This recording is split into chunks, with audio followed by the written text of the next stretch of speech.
His Excellency Imran Khan, the Prime Minister of the Islamic Republic of Pakistan, and his high-level delegation this evening. Prime Minister, you are not a stranger to the people of Sri Lanka. There are millions in this country who have admired you, your leadership on the cricket field as a captain of the Pakistan national team. Your country continues to be a valuable bilateral partner, and Sri Lanka considers Pakistan a close and genuine friend. Our people hold Pakistan in very high esteem. Pakistan was a friend who stood by and helped Sri Lanka in times of great need. We are grateful for their steadfast support, particularly during my presidency when we had to fight a dangerous terrorist organization that was fully neutralized in May 2009. During our bilateral discussions earlier this evening, the Prime Minister Imran Khan and I agreed to work closely towards enhancing our bilateral cooperation in the economic sector and a number of other areas, including trade, investments, science, technology, defense, and education. We also agreed to pursue the opportunities presented within the framework of the Pakistan-Sri Lanka Free Trade Agreement. Our talks also focused on important regional and international issues, as well as the impact of the coronavirus pandemic.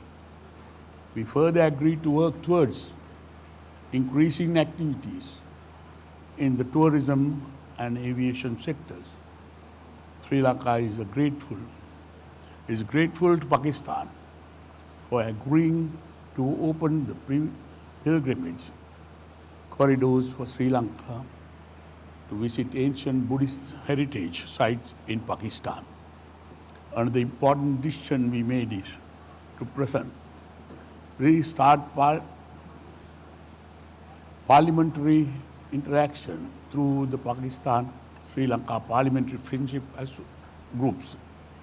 Sri Lanka believes that political stability and regional peace will be the key to achieve sustainable development, economic growth, and prosperity in South Asia. I admire Prime Minister Khan for his efforts in alleviating poverty and social economic disparity, which play an important part of our development agenda. We continue to work together to fight terrorism, religious fundamentalism, and extremism. In our talks, we agreed to continue with the current mechanism to curb illegal drug trafficking, arms smuggling, and other illegal activities by sharing information through the relevant agencies. We are also thankful to Pakistan for the partnership in the field of sports and assistance to enhance sports training facilities in the country. Tomorrow, the Prime Minister Imran Khan will preside over a business and investment forum, which is strong multi-sector business delegation from Pakistan through direct interactions with the Sri Lankan counterparts. We expect to see a considerable increase in investments and business activities between our two countries. While thanking the Prime Minister Imran Khan and the delegation for undertaking this official visit to Sri Lanka, I am deeply grateful to you and for honoring Sri Lanka with your visit here. Thank you very much. Mr. Prime Minister, let me just again thank you for inviting me and my delegation to Sri Lanka and extending your hospitality to us. I want to thank you. as you quite rightly said, I'm not a stranger to Sri Lanka. I came first time when I was just out of university, and when you were starting your political career, I was starting my cricketing career. And I have very fond memories since then of Sri Lanka. And I want to say that we watched Sri Lankan cricket team develop from a non-test playing status to eventually a team that went on to win the World Cup, and World Cup winning in Pakistan. So me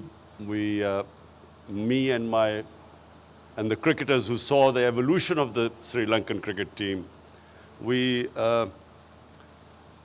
felt good because it was a team from the subcontinent that emerged into a world-class cricket team. So I just wanted to mention that because that was my association with Sri Lanka until this visit of mine.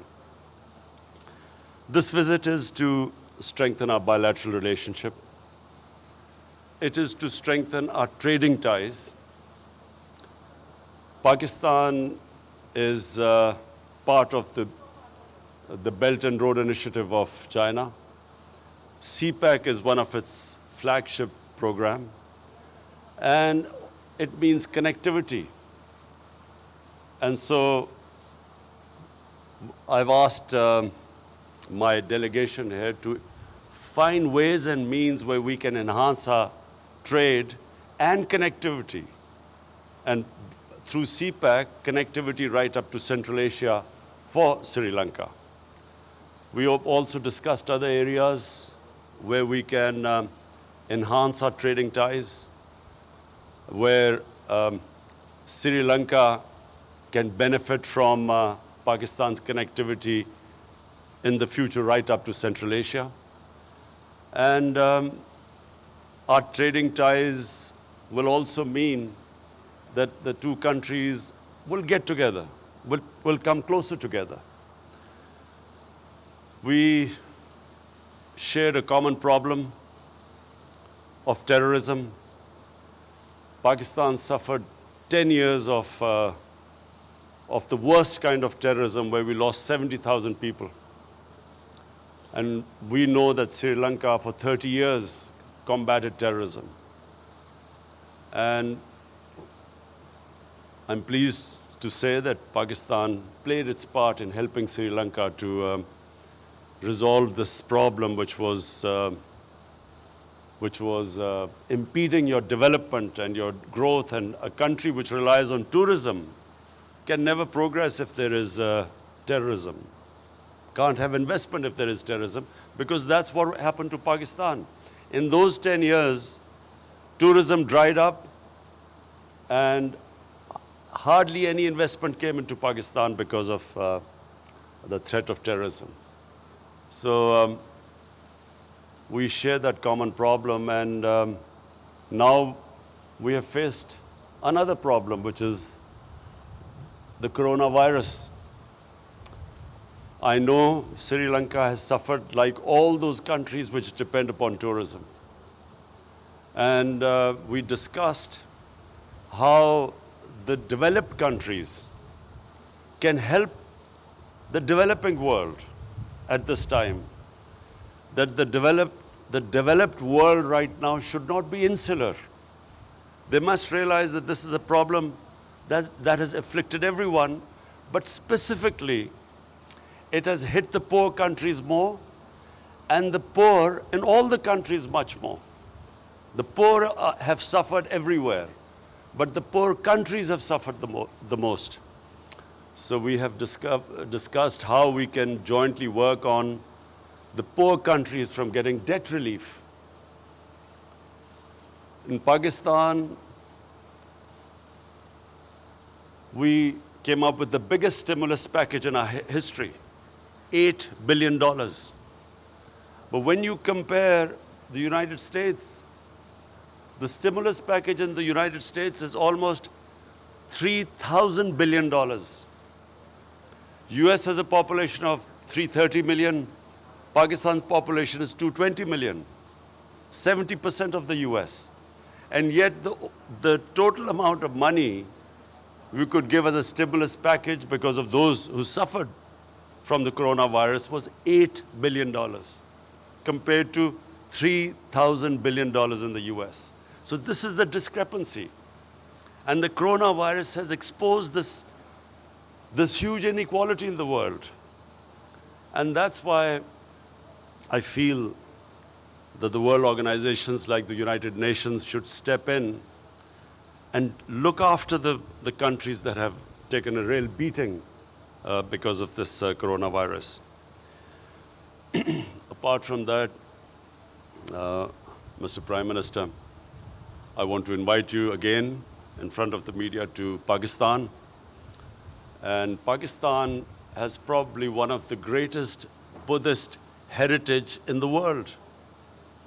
We recently discovered a sleeping Buddha, which is probably the biggest in the world. It's a 40 feet sleeping Buddha, because the north of Pakistan was the center of the Gandhara civilization, the ancient Buddhist civilization. So we are also going to invite people from Sri Lanka to come over, and we are planning a Buddhist trail where all the great shrines and places for those from the Buddhist community, the religion, can come over to our country.